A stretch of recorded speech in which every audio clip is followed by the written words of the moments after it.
Now, over 80% of Gen Z feels that sharing their salary information is going to improve pay equality. But is that actually true? Well, joining us now is Hannah Williams herself. Hannah, how did you get started with this platform? I think that's what we all want to know. Yeah, great question. I wish I had a better story for you, but really it's just the culmination of my own career experiences. I did lots of interviews and I kept getting the question, like, what are your salary requirements? And I just kept feeling like I didn't know what the right number to give them was, but they knew what the right number was. And so I figured we need pay transparency because unfortunately the secrecy is keeping people underpaid, especially in those negotiation situations. Right, that's absolutely true. I think we all know exactly what that experience is like, to not really know how much you should be asking for out of fear that you might not get a job. But you know, I'm interested to know what kind of response you've gotten from viewers. Have you had viewers say that this has impacted their careers? Oh my gosh, yes. We've helped our community literally increase their salaries by over $1 million. And that's like a small estimation. That's based on like 34 responses to a survey we've done. And we have a community of over 1 million people. So we know we've had significant impact. Interesting. I mean, what is your biggest goal for this account? What is your hope? My ultimate goal is to, in the United States, pass federal legislation to make pay transparency a national requirement. And then hopefully that will trickle down across our borders and that'll become an international legislation or expectation as well for employers to share salaries all the time.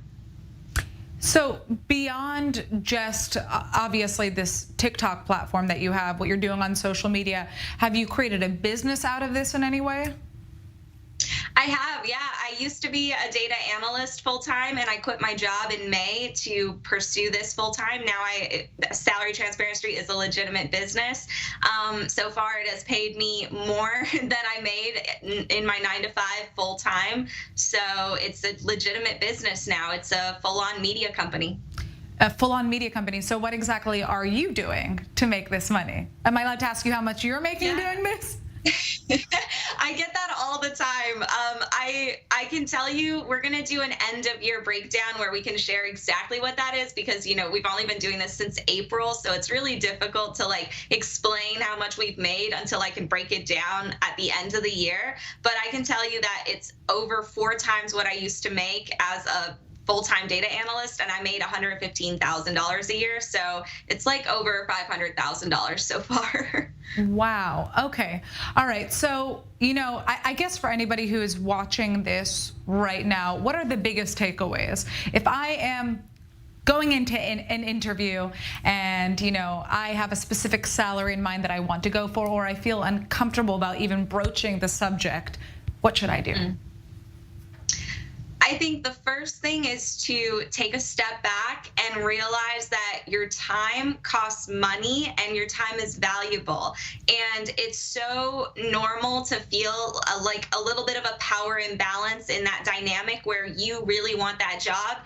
And more often than not, we're put in a situation where we're willing to give up things that we want because we're so desperate for that job. But we need to understand that our time and our work is valuable and it deserves to be compensated fairly. So take a deep breath, understand that asking for the salary that you want is not an unreasonable ask. It's what the company is expected to morally pay you what you're worth. So don't be afraid to ask for what you're worth. Don't be afraid to advocate for yourself. That will always take you farther in life and you'll feel better about it than knowing that you were taken advantage of by a company. All right, so my final question for you, you can give us a quick answer on this.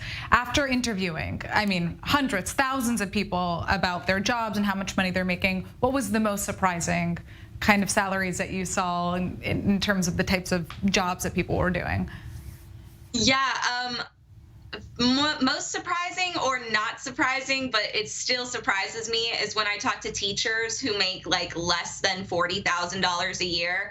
And then I talk to some teachers in public schools who make 6 figures in our area because it's like more expensive to live here. That always shocks me, just the difference in how we compensate our teachers in this country and internationally, I'm sure. We don't value them enough. And each time I hear it, it breaks my heart. All right, well, really, really fascinating, guys. You should check out Hannah Williams' page, Salary Transparent Street. Really, really, I mean, I love watching her videos. I think you will too.